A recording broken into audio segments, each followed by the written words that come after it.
So, first interview we have for the Saturday morning at Bloodstock, Djinova.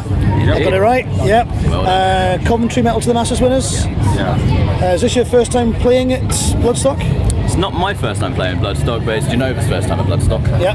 Who did you play with before? I was in Black Ink Sun before. We played 2016. Okay. I think you interviewed us then as well, actually. I probably did, yes. Countless fans, but no, this is Djinova's first time here. Yeah. Excellent. So, what was the competition like coming through Coventry? Was it really solid? It was a really tough competition, like really well organised, great bands in there. Yes. Like the final was, it was really tight between everybody. So it felt like a competition. Good Winning stuff. that felt like a real accomplishment. So, how many rounds did you go through? Over 3 rounds. 3 rounds of Coventry. Yeah. So we debuted a fresh lineup. Because obviously Tony used to be the vocalist. I'm now the vocalist. Yeah. Tony's now the drummer.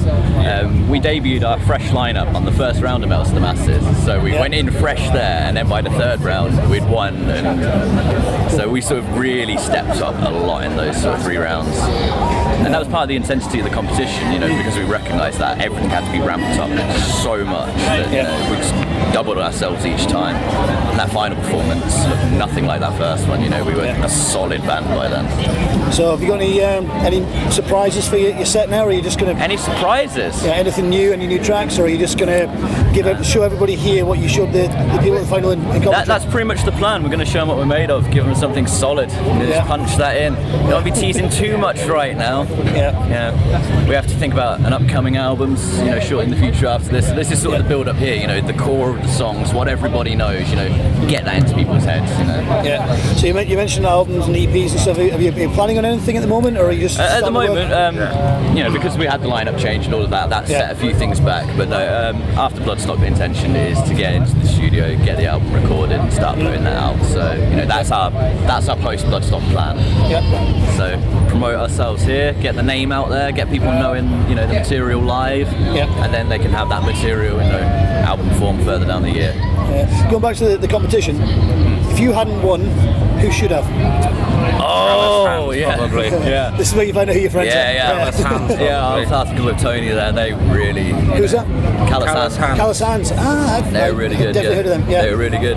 Yeah, no, we get on with those guys really well. They're solid band. But then we made friends with everyone there. Yeah, that's it. Actually, the competition, it was really good to get to know the other bands. Yeah. Sometimes you get bands that take the whole idea of competition too seriously, and they instead of seeing the other bands as friends, they see you more as an enemy. Yeah. And it's going to happen occasionally, but this year, everyone was just so supportive. Even when we won, the bands were still you know what, congratulations guys. And we were getting messages the day we came here, people just saying, smash it lads. And these were members of the other bands we were facing. So it actually felt like people wanted us, it felt genuine, when people were congratulating us afterwards, it felt like they wanted us to do that. They sort of, felt we kind of deserved it or something. I mean, these guys have pushed through for 4 years now, so they do deserve to go through and play Bloodstock. So, obviously you were here in 2016. Is this your first visit to Bloodstock? Or Mine, you've not been here as a punter before at all? No. Okay. What better way to experience? Bloodstock Virgin. It's a Virgin. Were you here as a punter in between visits? I've been punting before, yeah. So, what's your first impressions as a festival?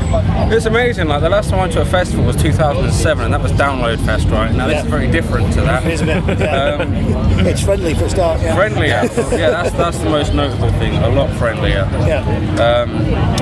The whole atmosphere is great. I've seen some great bands here already. I saw Soulfly yesterday, and we've been to the New Book stage and checked out some of the bands playing there. And obviously we've been backstage, we've seen it from on stage, and we went and checked the sound out, and it sounds phenomenal in there.